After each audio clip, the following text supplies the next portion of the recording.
Olá, sou Lauren Escobar, do Estúdio Lauren Escobar. Sou escritora, tenho 2 livrinhos publicados pela Livraria Cultura e pela Amazon. Sou escritora espiritualista, entre outros. Eu escrevo, desenho, conto histórias, componho e canto. Eu canto para criança e canto hinos. Vamos dar sequência aqui ao livro de Marcos, capítulo 3, seguindo o homem da mão ressequida. De novo entrou Jesus na sinagoga. Estava ali um homem que tinha a mão ressequida. Tinha uma das mãos ressequida. E estavam observando a Jesus para ver se curaria no dia de sábado, a fim de o acusarem. E disse Jesus ao homem da mão ressequida: Vem para o meio. Então lhes perguntou: É lícito nos sábados fazer o bem ou fazer o mal? Salvar a vida é tirá-la? Mas eles ficaram em silêncio, olhando ao redor, indignado e conduído com a dureza do seu coração. Disse ao homem: Estende a mão. Estendeu-a com a mão, e a mão lhe foi restaurada. Retirando-lhe, os fariseus conspiraram logo uns com os outros contra ele, como lhe tiraria a vida. Jesus se retira. A cura de muitos à beira do mar. Retirou-se Jesus com seus discípulos para os lados do mar. Seguia para a Galiléia uma grande multidão também da Judéia, de Jerusalém, da Idumeia, da além do Jordão, dos arredores de Tiro e de Sidom. Uma grande multidão, sabendo quantas coisas Jesus fazia, veio ter com ele. Então recomendou aos seus discípulos que sempre lhe tivesse pronto um banquinho por causa da multidão, a fim de não o cumprirem, pois curava a muitos, de modo que todos que padeciam de qualquer enfermidade se ajorravam a ele para o tocar. Também os espíritos do mundo, quando o ouviam, prostravam-se diante dele e exclamavam: Tu és o Filho de Deus. Mas Jesus lhes advertia severamente que não expulsem a publicidade, a escolha dos 12 apóstolos e seus nomes. Depois subiu ao monte e chamou o que ele mesmo quis, e vieram para junto dele. Então designou 12 para entrarem com ele, para enviar, pregar, exercer autoridade, expelir demônio. Eis que os 12 que designou Simão, o que era, acrescentou o nome de Pedro, Tiago, filho de Zebedeu, e a João, seu irmão, aos quais deu o nome de Boanerges, que quer dizer filhos de trovão. André, Felipe, Bartolomeu, Mateus, Tomé, Tiago, filho de Alfeu, também Simão, o Zelote, Judas Iscariote, quem o traiu. A blasfêmia dos escribas. Então ele foi para casa, não obstante da multidão afluiu de novos, de tal modo que não podia comer. E quando os parentes de Jesus ouviram isso, saíram para prender, porque diziam: Está fora de si. Os escribas o haviam descido de Jerusalém, diziam: Ele está possesso de Belzebu, e pelo maioral dos demônios que expele os demônios. Então convocaram Jesus, lhe disse por meio de parábolas: Como pode Satanás expelir Satanás? Se um meio estiver dividido contra si mesmo, tal reino não pode subsistir. Se sua casa estiver dividida contra si mesmo, tal casa não poderá subsistir. Se, pois, Satanás se levantou contra si mesmo e está dividido, não pode subsistir, mas perece. Ninguém pode entrar na casa do valente para roubar-lhes os bens, sem primeiro amarrá-lo, e só então lhe saqueará a casa. Em verdade vos digo que tudo será perdoado aos filhos dos homens, aos pecados, às blasfêmias que proferirem, mas aquele que blasfemar contra o Espírito Santo não tem perdão, para sempre. Isto é o que é réu de pecado eterno. Isto porque diziam: está possesso de um espírito imundo. A família de Jesus. Nisto chegaram sua mãe e seus irmãos, e tendo ficado do lado de fora, mandaram chamá-lo. Muita gente estava sentada ao redor dele. E lhes disseram: olha, sua mãe, teus irmãos e suas irmãs estão lá fora à tua procura. Então ele lhes respondeu, dizendo: quem é minha mãe e meus irmãos? E correndo a olhar pelos que estavam assentados ao redor, disse: eis minha mãe e meus irmãos. Portanto, qualquer que fizer a vontade de Deus, esse é meu irmão, irmã e mãe. A parábola do semeador. Voltou Jesus a ensinar à beira-mar, reuniu-se numerosa multidão a ele, de modo que entrou num barco, onde assentou, afastando-se da praia, e todo o povo estava à beira-mar na praia. Assim lhe ensinava muitas coisas, por parábolas, no decorrer do seu doutrinamento. Ouvi, eis que saiu o semeador a semear, e ao semear uma parte caiu à beira do caminho. Ao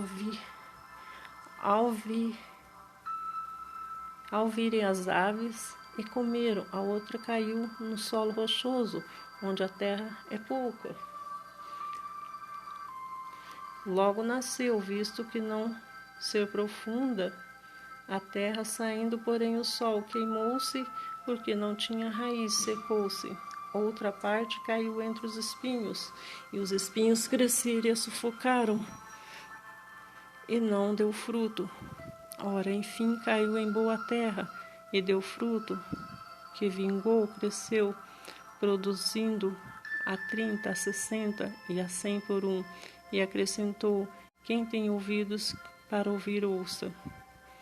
A explicação da parábola. Quando Jesus ficou só, e os que estavam junto dele com os 12 os interrogaram a respeito das parábolas, que lhes respondeu: a vós outros é dado o conhecer ao mistério do reino de Deus, mas aos de fora tudo se ensina por meio de parábolas, para que, vendo, vejam e não pereçam, e ouvindo, ouçam e não entendam, para que não venham a converter-se e haja perdão para eles. Então ele lhes perguntou: não entendeis essa palavra? E como compadecereis todas as parábolas? O semeador semeia a palavra. São esses à beira do caminho, onde a palavra é semeada enquanto a ouvem. Logo vem Satanás e tira a palavra semeada deles.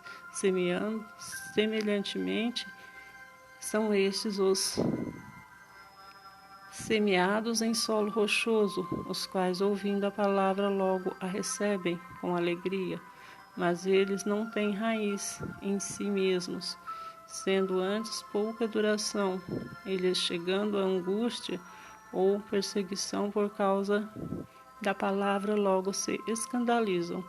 Os outros, os semeadores entre os espinhos, são os que ouvem a palavra, mas os cuidados do mundo, a fascinação da riqueza e demais ambições, concorrendo, sufocam a palavra, ficando ela infrutífera.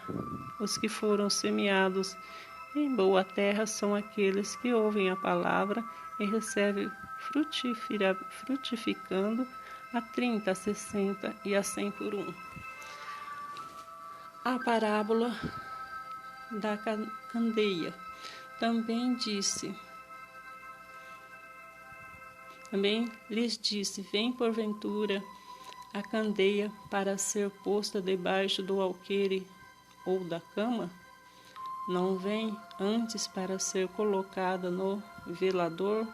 Pois nada está oculto, senão para ser manifesto, e nada se faz escondido, senão para ser revelado. Se alguém tem ouvidos para ouvir, ouça. Então lhes disse: atentai no que ouvis, com medida como tiverdes medido, vós medirão também, e ainda se vos acrescentará. Pois ao que vem lhes dará, e ao que não tem, até o que tem lhe será tirado. a parábola da semente. Disse ainda: o reino de Deus é assim, como muito homem lançasse a semente à terra, depois dormisse e se levantasse à noite, e de dia a semente germinasse e crescesse, não sabendo ele como. A terra por si mesma frutifica primeiro a erva, depois a espiga, e por fim o grão cheio de espiga. E quando o fruto já está maduro, logo lhe se mete a foice, porque é chegada a ceifa.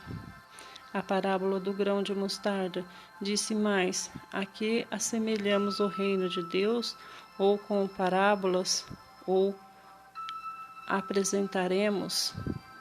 E como um grão de mostarda, que quando semeado é menor de todas as sementes sobre a terra, mas uma vez semeada cresce e se torna maior do que todas as hortaliças, e deita grandes ramos a ponto de as aves do céu poderem aninhar-se à sua sombra. Porque Jesus falou por parábolas, e com muitas parábolas semelhantes eles expulsavam a palavra conforme permitia a capacidade dos ouvintes. E sem parábolas não lhes falava, tudo, porém, explicava em particular aos seus próprios discípulos. Jesus acalma uma tempestade.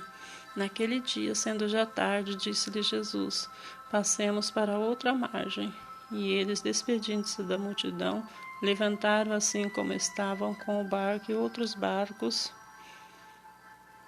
o seguiam. Ora, levantou-se grande temporal, vento e ondas se arremessavam contra o barco, de modo que o mesmo já estava a encher de água. E Jesus estava na polpa, dormindo sobre o travesseiro. Eles despertaram e lhe disseram: Mestre, não te importa que pereçamos? E ele, despertando, repreendeu o vento e disse ao mar: acalma-te, emudece. E o vento se aquietou e fez grande bonança.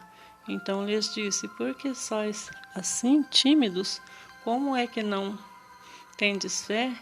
E eles, possuídos de grande temor, diziam uns aos outros: quem é este que até o vento e o mar lhe obedecem? A cura do endemoniado Gerazeno.